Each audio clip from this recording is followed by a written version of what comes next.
वो कहने लगी सुमन ने कि कमरा बंद कर दो, मैं जब डांस करूँगी।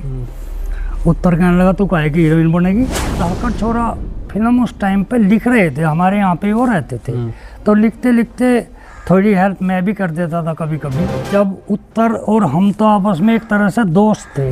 मैंने पहली फिल्म जो बावली बनाई है उसमें मैंने जो हीरोइन ली थी मुझे पसंद नहीं आ रही है। उत्तर जी कहने लगे बताओ जी करें इसे सेलेक्ट धाकड़ छोरा के लिए।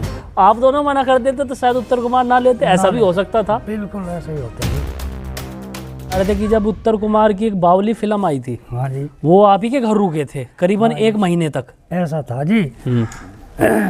जब उत्तर और हम तो आपस में एक तरह से दोस्त थे, अब हमारे मुंह से उनके लिए चलो बड़े आदमी हो गए वो जी निकल जाता है कभी कभी, लेकिन जब हम मिलते हैं तो गले मिलते हैं और आपस में हम दोस्तों की तरह बात करते हैं।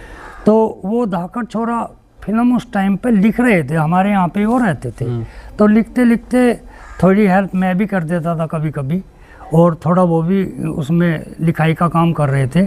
उन्होंने जब सुमन नेगी जो उस फिल्म में ली थी वो उसके लिए मेरे से कहने लगे भाई अब तुम एक बात बताओ कि मैंने पहली फिल्म जो बावली बनाई है उसमें मैंने जो हीरोइन ली थी मुझे पसंद नहीं आ रही हो। अब के मैं समझ रहा हूँ कि शायद ये सुमन नेगी है एक लड़की, वो अच्छी रहेगी। मगर जी देख लो तो आप ही बताओ। नुके नहीं मैं उनको यहीं बुलाता हूँ। तो उन्होंने सुमन नेगी यहीं पे बुलाई और गाने रिकॉर्ड हो चुके थे जब, तो उन्होंने कहा कि भाई सुमन नेगी से इस कमरे में बंद करके इनका तुम डांस करके दिखाओ। अब 2-4 गांव के लोग और भी आके बैठ जाओ। तो वो कहने लगी सुमन नेगी कमरा बंद कर दो, मैं जब डांस करूँगी। उत्तर कहने लगा तू काहे की हीरोइन बनेगी, जब तू इतने लोगों से शर्मा रही है तो काहे की हीरोइन बनेगी। नुका नहीं कमरा बंद कर दो। नुका नहीं कमरा बंद नहीं होगा, जब इतने लोगों के सामने भी नहीं नाच सकती तो फिल्म में क्या करेगी। फिल्मों में तो बहुत जनता के बीच में करना पड़ता है, बहुत जनता तुमको देखेगी। तो उसने कही नुका तो ठीक है जी। वो एक गाना बजाया, उस पर सुमन नेगी ने डांस किया, डांस अच्छा किया उसने, ठीक। तो उत्तर जी कहने लगे बताओ जी करें इसे सेलेक्ट धाकड़ छोरा के लिए। बस मैं भी था, संतराम भी था। मगर भाई ठीक है मेरे हिसाब से तो ठीक है। संतराम ने भी ओके कर दिया कि ठीक है।